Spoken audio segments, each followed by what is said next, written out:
Hey everybody, Healthy Prepper here, and as you know, I have a stockpile. The question today is, are you a target because you have a stockpile? And I've been asked this question multiple times by viewers, and I thought, well, it's time to address this. Let's take it head on, and I'd like to know your thoughts on the matter too. Well, I guess it's no secret I have a stockpile, so am I a target? Well, I guess that depends on who knows about the stockpile. And when you put yourself out here on YouTube, I guess to some degree people are going to know that you have a stockpile. But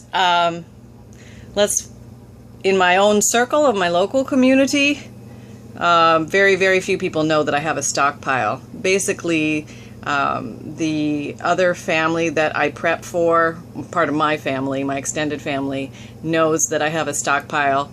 And that's pretty much it.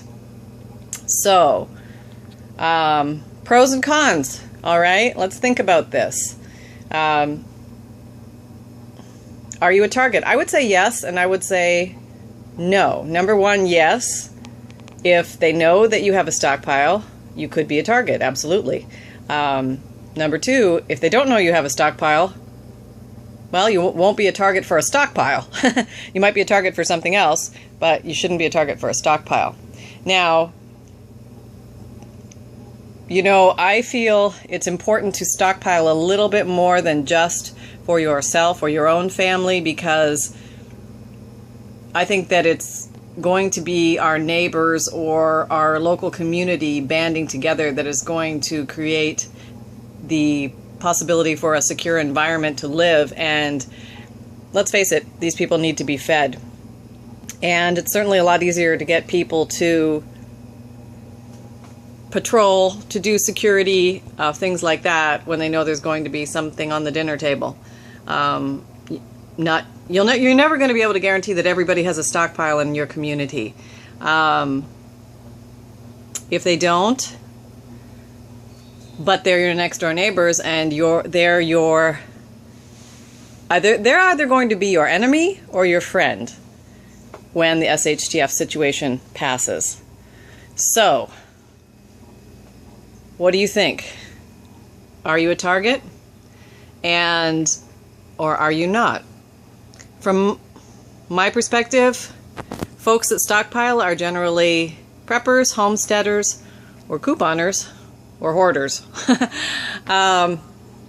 So I guess it depends on what category either you are in or you place yourself. I mean, maybe if you're a hoarder that, stockpiles food and it, isn't well taken care of or maintained, then you could have a problem. Your stockpile may not be as desirable as other stockpiles. You may stockpile some type of survival food, and that might be very desirable for others to know about. Now, I don't think you would want the world to know about that, but it's probably a good idea to have some long-term food storage if you are stockpiling the regular stuff too. Let's say your neighbor is hungry and it's early SHTF. You might be inclined to give them a little bit. Well, this pretty much opens the gateway to they're going to be back. Because once they realize that you have something, you may not even show it to them, but the point is, once you start giving, you are a soft target at that point, an easy mark. And that means that door will be knocked upon again. In our day and time of, what's considered just to be friendly or neighborly, can I borrow a cup of sugar? Yes, sure, here. During SHTF scenarios, that engagement, that transaction will take on an entirely different meaning. It will be initially it'll be along the lines I'm imagining of, oh yes, of course, we'd love to help you, the friendly version. Then all of a sudden it'll become a little bit too demanding. Well, they need more. Well, wait a minute. We have to make sure we have enough for us too. And then that's where it gets ugly. All right. So if these people have, infiltrated your space and they know what you have, obviously they may get a little bit more aggressive about getting what you have if they have nothing. So At some point, your neighbors or, the people in your community are either going to be friend or foe. And I think, in my opinion, the chances of survival are much greater if they're friend than foe. Obviously, you can't feed everybody. That's ridiculous, of course. But you can take care of a small band if you had to, and hopefully they will have some reserves too. Probably not, the way Murphy goes. You'll be the only prepper in your community, probably like me. Now, I think there might be others here, but I don't know that they have a stockpile, so obviously they're not a target for me.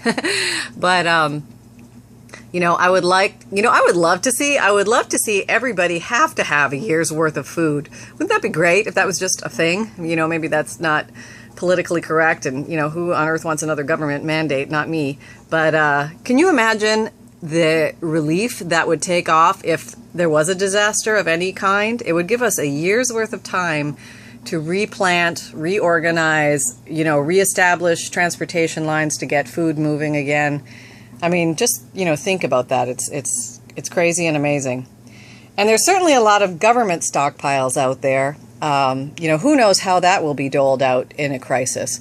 I just have a funny feeling I won't be able to get near the place, and by the time I get there, everything will be gone, and I'll be given my 2 crackers as my ration, and I just don't want to be in that situation. So, are you a target if you have a stockpile? I'm going to say yes, but it is certainly not going to stop me from having a stockpile. And I'm certainly prepared to defend my stockpile.